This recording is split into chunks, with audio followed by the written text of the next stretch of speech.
My name's Keith Rucker. Today I got a little job we're going to be looking at. This is a bearing block that goes on the J Advanced planer matcher that I'm working on restoring here at the Georgia Museum of Agriculture.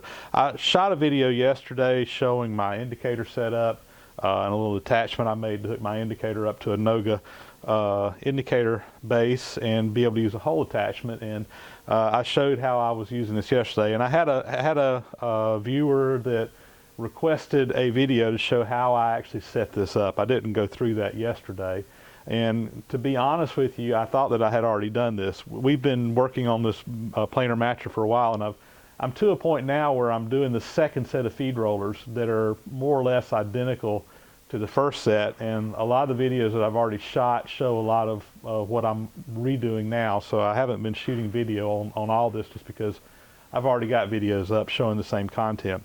And I thought that I had shown one on this. And I did have a video where I showed making the bronze bushing and pressing it in, but I didn't show how we set this up to bore. So we're going to go ahead and do that now and show you how we set this up. We're just going to start from the beginning on how to get this lined up. So if you look over here, I've got this in here. It is somewhat in the center, but you know, it's not exactly. We're just kind of guessing the location, and I've got it in here loose. I mean, I can slide this in and out. There's a little bit of place, tight enough to hold it in place, but got a little bit of play.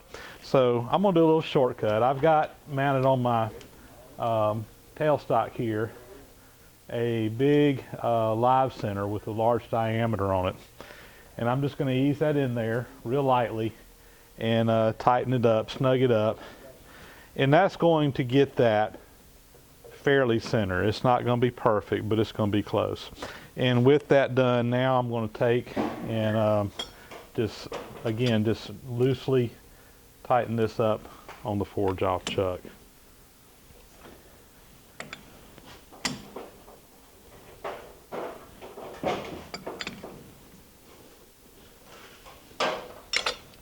So that should get me a good starting point before I put the indicator in there and start indicating.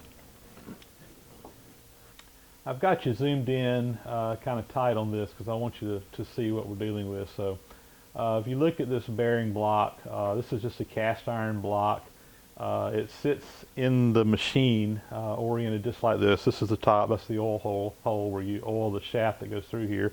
There's two little flanges that stick out right here on the sides that this fits down in an upright standard that allows it to adjust up and down. In this case, the bottom one just sits on the bottom. It doesn't adjust, but the top one is just like this, and it will adjust up and down, and it just kind of rides on that. So the piece is pretty much just a rough cast iron casting on the outside. There's really not any machine surfaces. There are a couple of places here and here, and on the inside here, I think that was machined originally, but it's so old that it's worn and pitted. It's not really a good machine surface anymore.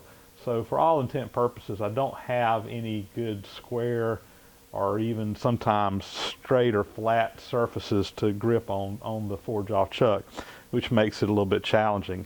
Another thing that's challenging is the inside bore on this. Now originally on this machine, this bearing did not have any bronze bushings in it.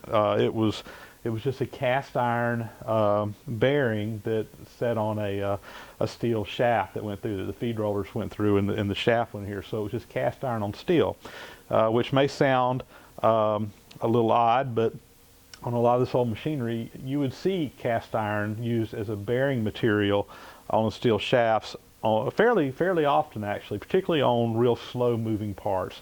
Now, if it was a high-speed cutter head or something that was even moving a couple of hundred RPMs, you know, they probably would have had Babbitt or bronze bearings in there, or bushings. But on something real slow turning like these feed rollers, which may only be turning 30 or 40 RPMs, the cast iron was often used as a bearing material. So here are some of the challenges I've got. You know, we had this originally, it would have been bored, it would have been machined, but over 100 years of either use or sitting outside in the rain, that steel shaft inside of there just rusted up. And there was obviously some wear and play. It wasn't a tight fit anymore.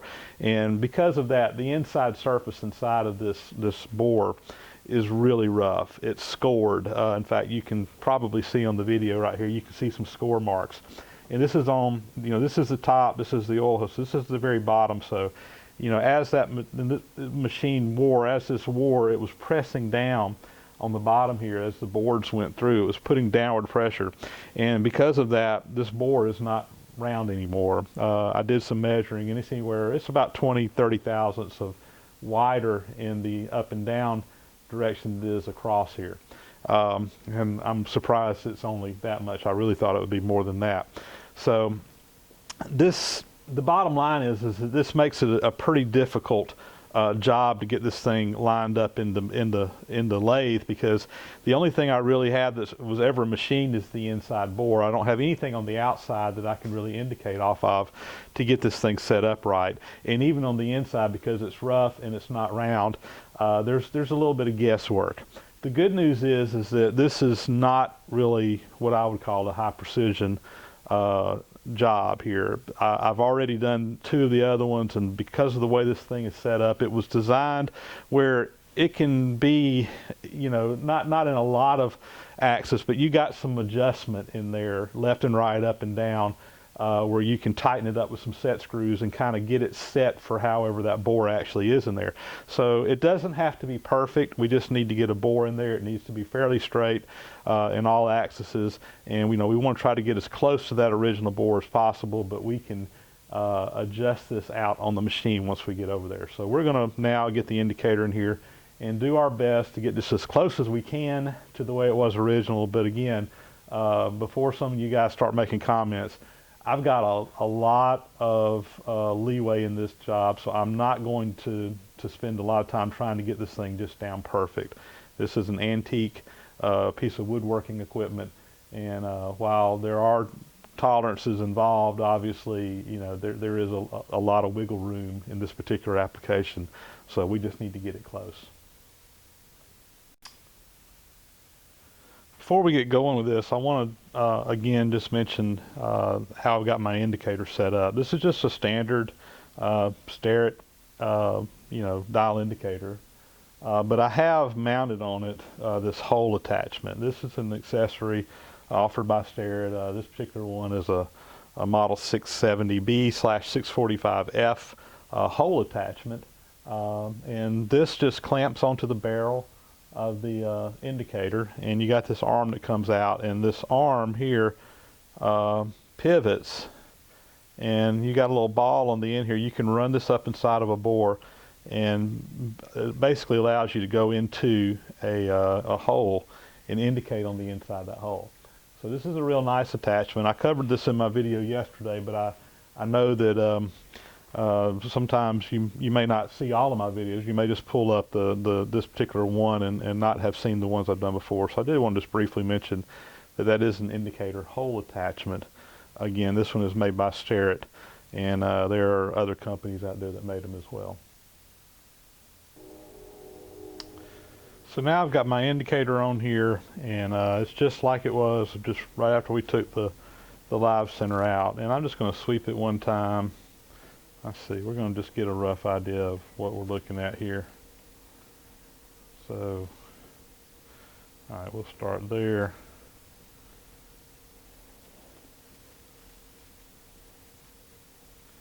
So I've got about 100 thousandths play from one side to the other here, roughly, and we'll start adjusting it out.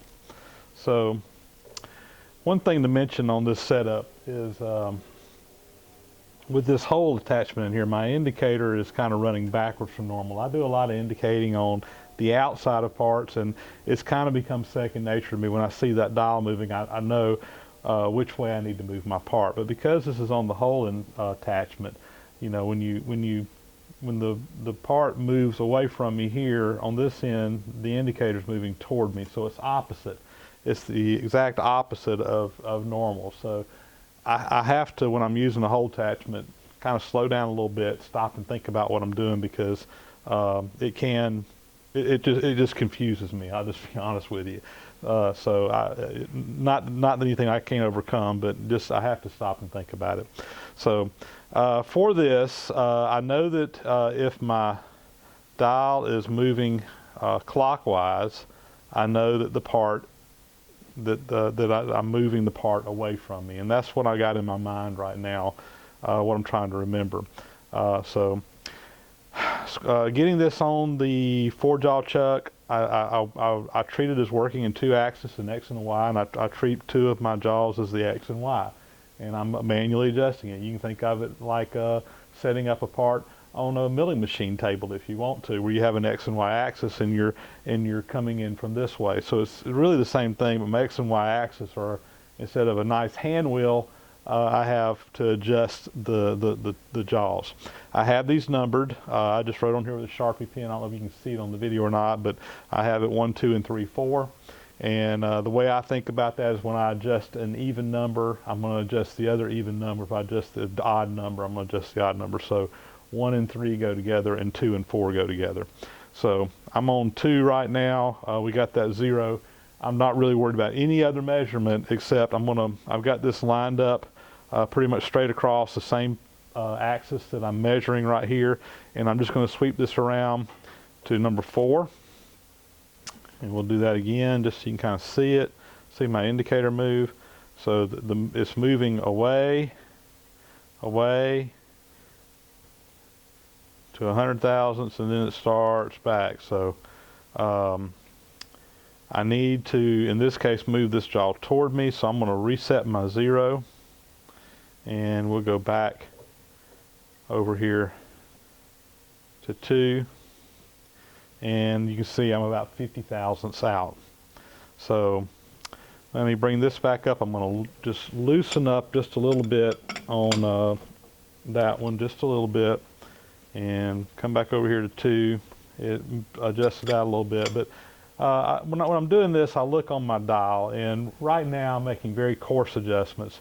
And I like to get it, within 100 thousandths, just so I can really visually see on that dial. And I'm not trying to get it dialed in perfect right now, because when I do the other axis, it's going to change a little bit, and you have to go back and forth. So I just look at this. I know this is 0, this is over here, and I just try to split that angle, which is going to be roughly right in here when I move this. So I'm going to dial that in, and I actually was able to get pretty close to half. So that's good. So I'm going to move this back around to 0, and we're going to go to my number 4 jaw, and okay, still about 20 thousandths out. So I'm going to set my 0 there, and we will just loosen this jaw just a little bit, go back over here, and again, just kind of split the difference on that dial. Whoops, a little bit too much. Well, let's see where we're at. I'll also say I have to be careful, because right here in the top of this on the inside, you can't see it, there's an oil groove that's ground in there. So I've got a spot where it's not exactly, I have to be careful that I'm not indicating exactly on top dead center, because it will fool me. So let's look at that, and then go back over here, and that may be what's confusing me now. So I'm within about 3 thousandths there on this axis. So that's good. So now let me go to my other one, my 1 and 3 jaws, and let's just see where we're at. There's 3. We got a good bit of adjustment to go there. So let me loosen this one up. And we've got a good 100 thousandths there. So let me, whoops, wrong way. Again, this backwards indicator gets me confused.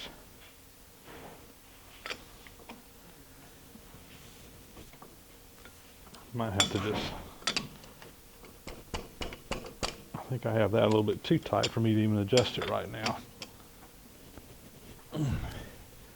All right.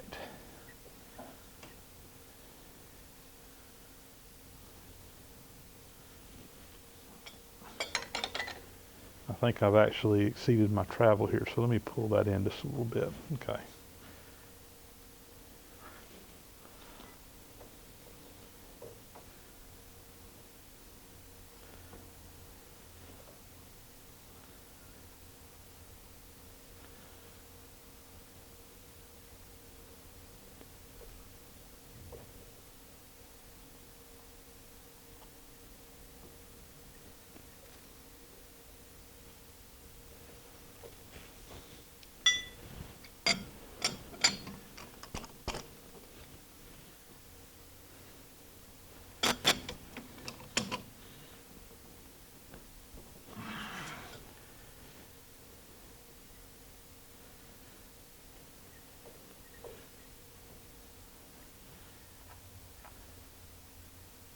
Zero that.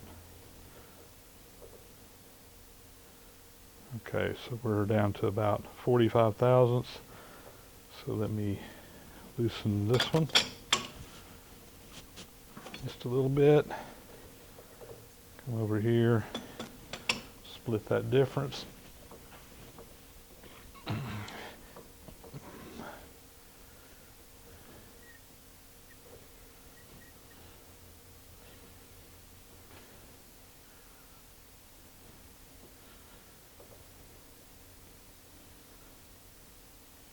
So about 20 thousandths.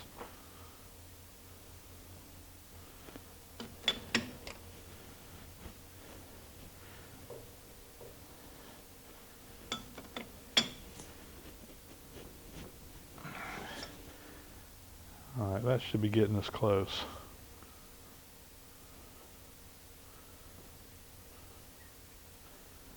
There was my, all right, we'll start right here. I've got that set right to the edge of that oil groove. Minus 10, minus 10, minus 15, 0.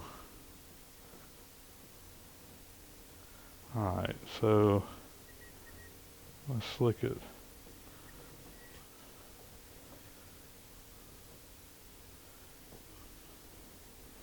adjust this other one just a little bit.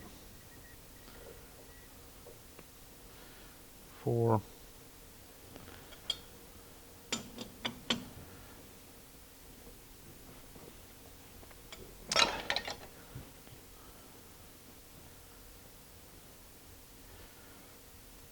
All right, guys. Again, this is actually probably about as good as I'm going to get this one. And remember, I'm not dealing with a machine bore in here. It's worn oblong. I know that I've got 20 thousandths of difference in my diameters in there from measuring this. I've got this indicated on here within about 20 thousandths. So, I mean, that's, unfortunately, in this case, it's probably not the best way to teach you guys how to indicate a part on, because I'm not dealing with the machine surface, but that's going to be about as good as I can get. So the next thing I want to do is just kind of look and see in and out if there's how much play I've got, to see if it's cocked one way or the other. And again, it's not going to be perfect, and I've only got a little bit of travel here, and you know, whoops, like I said, I've only got a little bit of travel. I need to look at my indicator base, and let's we'll start inside, and let's zero this.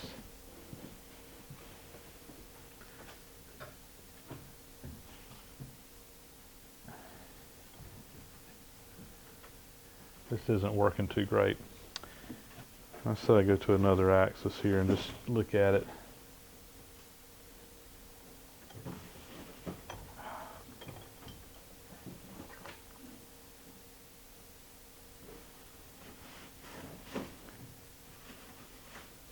So it's jumping around in there.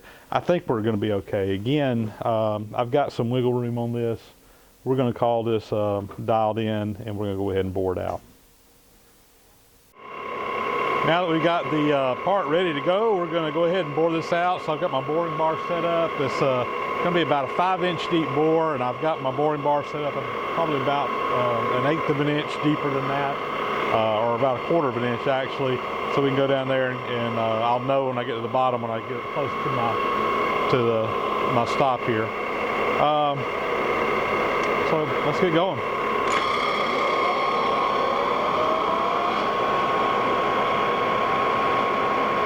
Still a little bit of run out in there, but like I said, that's about as good as I can expect. I'm touching right there, and we'll just start off by making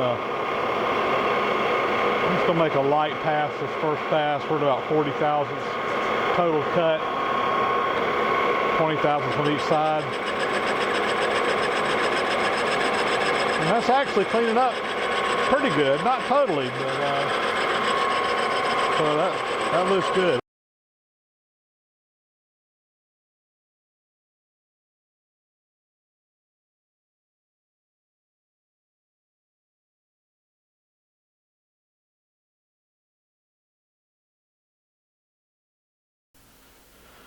All right, just a close up on that finished bore there. I'm real happy with that. Nice smooth finish. That should be just right for to get a bearing pressed in there, bronze bushing pressed in there. So we'll call that done. I think I will face the front of this off while I have it in the lathe, and that'll just give me an axis that I can put if I put this on the press.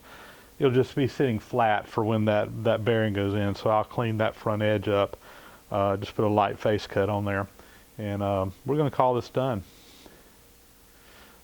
I will also just briefly mention a couple of things about this lathe and my tooling, because I've had a couple of comments that people have made, you know, why don't you take bigger cuts? That's a big lathe that's capable of doing a lot more cutting than what I'm doing. And you're absolutely right. This is a very stout, very heavy duty lathe, capable of easily, you know, cutting 100 thousandths, 150 thousandths per pass. The problem that I have is that I just don't have the tooling really to do that. Most of the tooling that I'm running on here is my own personal tooling. It doesn't belong to the museum, but it's mine, and it's really leftover tooling from a little 10-inch Logan lathe that I used to have and ran at home.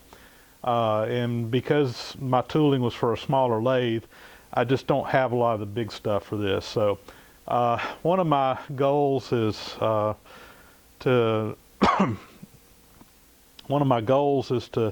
upgrade in some of the tooling on this lathe.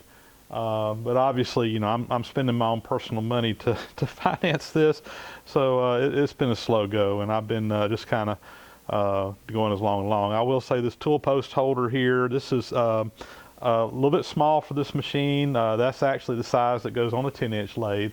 So I'd really like to pick up an Aloris CA tool post holder, and at some point in time I'll save up some money and do that. And that right there will help a lot to make this a little bit stouter and capable of doing more. Also, my holders that I have, because this is for a smaller lathe, they're not really capable of holding the really big heavy-duty tool holders, or tool carbide tool insert holders that I can run on this machine. So when I can upgrade that tool post holder, I'll also try to get some new tooling, and then I should be in a little bit better shape. I may do a couple of side jobs, and usually my money that I make off of my side jobs, I reinvest in tools and stuff for my shop. So we're saving up some right now to hopefully upgrade some of this at some point in time. So be on the lookout for that. Maybe we can give you a little video about some of this heavier duty tooling as I'm able to get it. I've got lots of things on my wish list, of course, don't we all? And we just, you know, because this isn't a shop that's making income, you know, we're not doing jobs for money. It makes buying new tools a little bit more challenging. So there you have it. That's how I set these bearing blocks up to turn on the lathe. You've seen a little bit of indicator work. You've seen a little bit of boring work. You've seen a few tricks on lining things up to get them on here. So hopefully somebody will find this useful. I'm probably not going to shoot the video on making the bushing since I've already done that. If you want to see that, you can go back in my video library maybe a month or two ago. I've got one on there, I think, making and installing bronze bearings, I think is the title of it if I remember, but you can go back and look at that. It'll be the exact same process we use to make the bushings to go in the two bearing blocks here. I machined one yesterday, bored one out yesterday. I've got this one bored out, and when we get that feed roller on there, I'll have 2 more to do for the upper feed roller, and hopefully between now and Christmas I'll have the outfeed rollers all rebuilt on this planer matcher that I'm restoring, and we can move on to the next step in that what seems like the never-ending project.